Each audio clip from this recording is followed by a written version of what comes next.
For more on this, our correspondent Calden Ogmo is joining us live from Johannesburg. Hi Calden, you are joining us from Johannesburg, which is one of the protest sites. Get us up to speed with what is actually happening on the ground and how does the security situation look like? So currently I've actually moved to Pretoria. It's in Gauteng province, just like Johannesburg. Pretoria is the administrative capital of South Africa and it's around 45 to 1 hour from Johannesburg.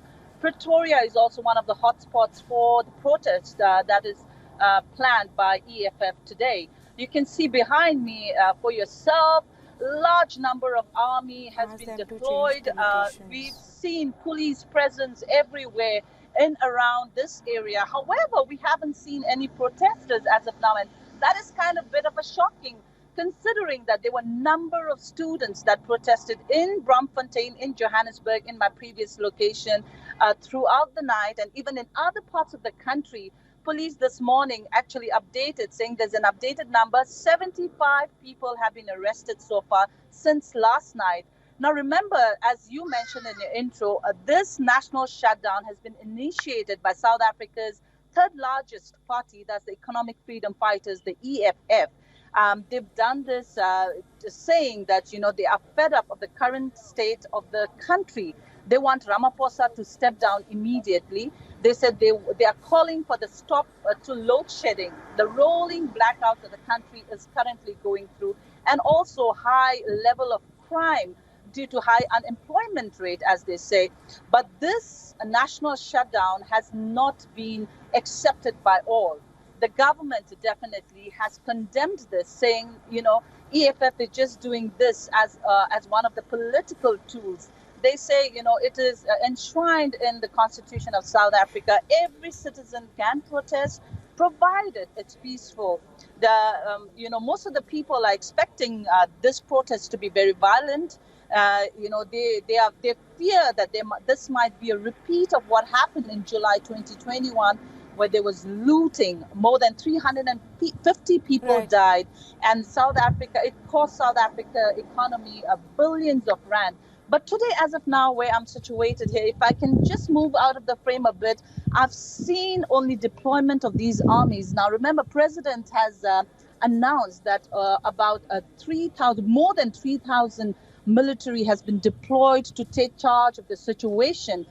EFF has called on every citizen, saying that this will not just be EFF members participating in this protest. They've called on every member of the society to join this protest. And last night, actually, we saw in some of these areas, the people have actually started burning tires. They're barricading roads, especially in smaller townships. But the government has clearly said that you are allowed to protest, but they will not tolerate any anarchy, any looting, any kind of violence. If protesters, they want to protest peacefully, they're allowed to do so. But as soon as the protests turn violent, the boots are on the ground. Number of police officers we've seen this morning are also patrolling every area, not just in Gauteng province where Pretoria and Johannesburg is situated, but across the country as well. Right, Calden, I was just coming to that the bigger question that arises here is that will the shutdown in South Africa end power cuts and force South African President Cyril Ramaphosa to leave the office?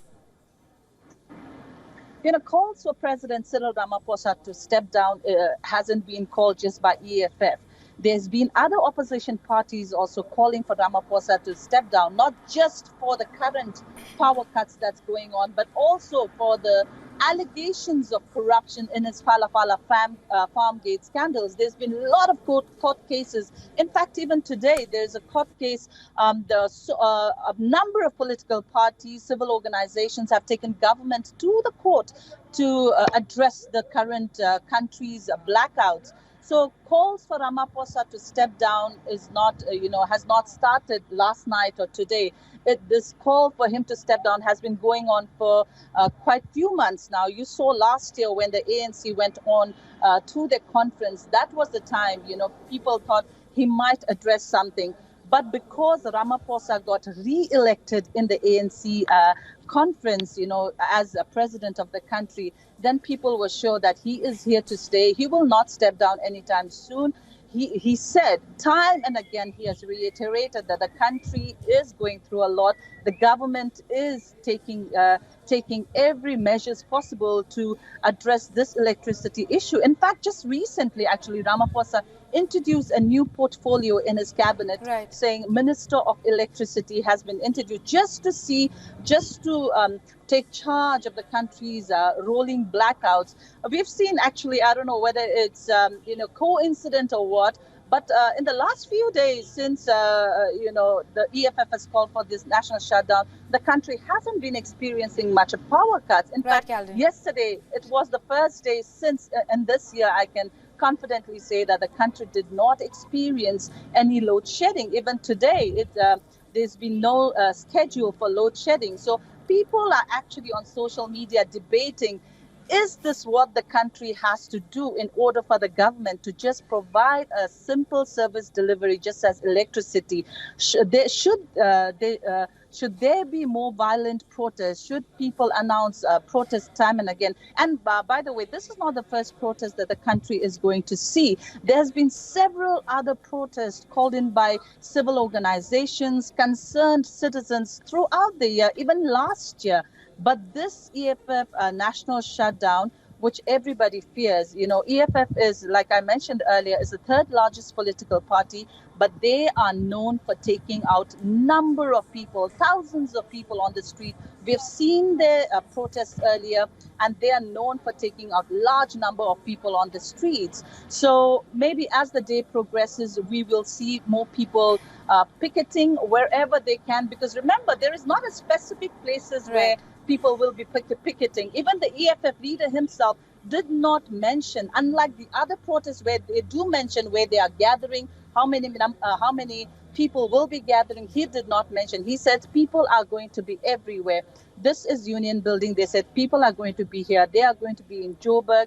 They are going to be all over the country. If people want to go to influential business places like Santon, he said people must go there. If people want to go close to where the president office is in Union Buildings, people must go there. So there is no specific location. It is very strategically planned, but I can tell you the police visibility, be it in land or sea or air, we've been seeing number of choppers Calvin, I'm afraid we'll have to let you go at this moment. Thanks very much for getting us up to speed on this. We will, of course, be tracking this very closely on WION. Thanks very much.